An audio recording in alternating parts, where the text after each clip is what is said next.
दीपावली है रोशनी का त्योहार, लाए चेहरों पे मुस्कान, सुख समृद्धि की बहार में झूमे धरती आसमान। प्यारे बच्चों, राधे राधे। आप सबको दीपावली की हार्दिक शुभकामनाएं। दीपावली यानी दीपमालाओं का उत्सव हमारे त्योहारों का राजा माना गया है और ये कार्तिक महीने की अमावस्या को मनाया जाता है। दिवाली मनाने के कई कारण पाए गए हैं, जिनको हम पौराणिक, धार्मिक, ऐतिहासिक एवं वैज्ञानिक दृष्टिकोण में विभाजित कर सकते हैं। और यही कारण है कि त्योहार किसी खास समूह का न होकर संपूर्ण राष्ट्र का त्योहार माना गया है। पौराणिक कथा के अनुसार क्षीर सागर में प्रगटी माँ लक्ष्मी का विवाह भगवान विष्णु के साथ कार्तिक अमावस्या को संपन्न हुआ था, जिसके लिए यह त्योहार हम धूमधाम से मनाते हैं। कार्तिक अमावस्या को ही माँ दुर्गा ने काली का रूप धर के असुरों का संहार किया और जब उनकी क्रोध अग्नि शांत न हुई तो भगवान शिव ने उनके सामने लेटकर उन्हें शांत किया। इसीलिए कार्तिक अमावस्या को हम माँ काली का पूजन भी करते हैं।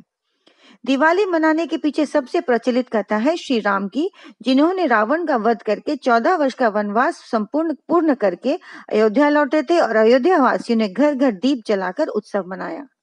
हिंदू धर्म के अलावा कई धर्मों में इस दिन को बहुत पावन माना गया है। जैन धर्म के अनुसार कार्तिक अमावस्या को भगवान महावीर ने मोक्ष प्राप्त किए थे, इसीलिए इसे मोक्ष दिवस के रूप में बड़ी धूमधाम से मनाते हैं। बौद्ध धर्म में इस दिन अशोक विजयदशमी के रूप में मनाते हैं। मठों को सजाकर विशेष प्रार्थना करते हैं, भगवान बुद्ध का स्वागत करते हैं। इस दिन सम्राट अशोक ने बौद्ध धर्म को अपनाया था। सिखों के लिए दिवाली कई कारणों से विशेष है। इसे लाल पत्र दिवस, बंदी छोड़ दिवस के रूप में मनाते हैं।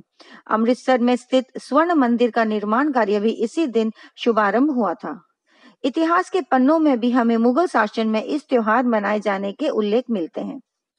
दीपावली खुशियों का त्योहार है। इस दिन के प्रमुख अंग है लक्ष्मी गणेश पूजन, रोशनी एवं आतिशबाजी। ऐसा क्यों? दिवाली के दिन हम माँ लक्ष्मी के साथ गणेश जी की पूजन करते हैं।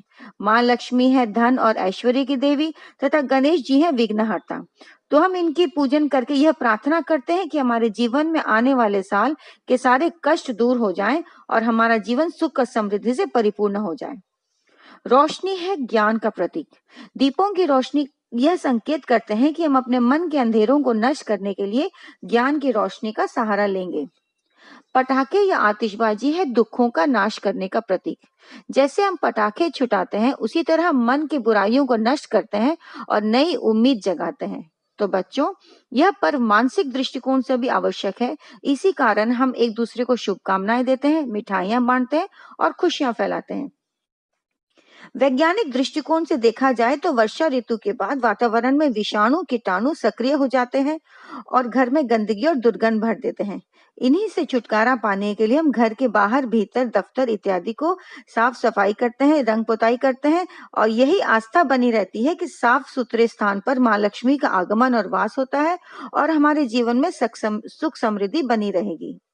घी के और वनस्पति तेल से जलाए जाने वाले दिए के कारण वातावरण में दुर्गंध समाप्त होती है, कीटाणुओं का नाश होता है और सकारात्मक फैलती है। आर्थिक रूप से दीपावली बहुत महत्वपूर्ण मानी गई है, क्योंकि इस त्योहार में खर्च को शुभ माना गया है। घर में पुरानी चीजों का त्याग कर हम नए कपड़े, गहने, घर के सामान इत्यादि खरीदते हैं। पटाखे और मिठाइयां भी खरीदते हैं। तो क्या आप जानते हैं, दीपावली में करोड़ों का व्यापार होता है, जिसके लिए यह त्योहार विशेष बन गया है। आइए अब हम बात करते हैं इसकी उत्पत्ति के विषय में। यह इसके लिए हम चलेंगे उस युग में जब लोगों के पास ज्यादा साधन नहीं थे और इंसान प्रकृति के नजदीक रहते थे। वर्षा के बाद जब फसल अच्छी होती थी तो देवों को धन्यवाद देने के लिए यह त्योहार माना जाता था और माँ लक्ष्मी का पूजन किया जाता है। चावल के निकले खील एवं गन्ने से निकले बतासे से खास भगवान को प्रसाद लगाया जाता है, अर्पण किया जाता है, ताकि आने वाले साल समृद्धि से भरे रहे और सबके जीवन में मिठास भरा रहे। शरद ऋतु के आगमन होते ही शाम जल्दी ढल जाते थे और अंधेरा शीघ्र हो जाता था, जिससे किसानों को घर का रास्ता दिखने के लिए कठिनाई होती थी। तो घर घर दीप जलाए जाते थे ताकि रास्ता मिल सके और जंगली जानवर भी गांव के नजदीक न आए। अमावस्या के आसपास चंद्र की रोशनी न होने के कारण कई दिनों तक दीपमाला जलाए रखते और त्योहार मनाए जाते थे। जैसे जैसे सर्दी बढ़ती, शरीर में गर्मी लाने के लिए शुद्ध घी एवं मेवे के पदार्थों से बनाए व्यंजन का सेवन करते, जिससे सबको पर्याप्त ऊर्जा मिल सके। और यही कारण है इस त्योहार में मिठाइयों का सेवन करना। इन्हीं सब कारणों की वजह से दीपावली हर साल बड़ी धूमधाम से देश विदेश में मनाया जाता है। भारत के अलावा Indonesia, Singapore, Malaysia, south Africa इत्यादि जहां बहुत संख्या में भारतीयों का वास है, पूरे शहर को त्योहार में भिन्न भिन्न रोशनी और सजावट से सजाया जाता था। यह त्योहार एक उत्सव है, लोगों के मेलजोल और खुशियों का। तो बच्चों, Wishing you all a happy, a healthy, and a safe Diwali. Thank you.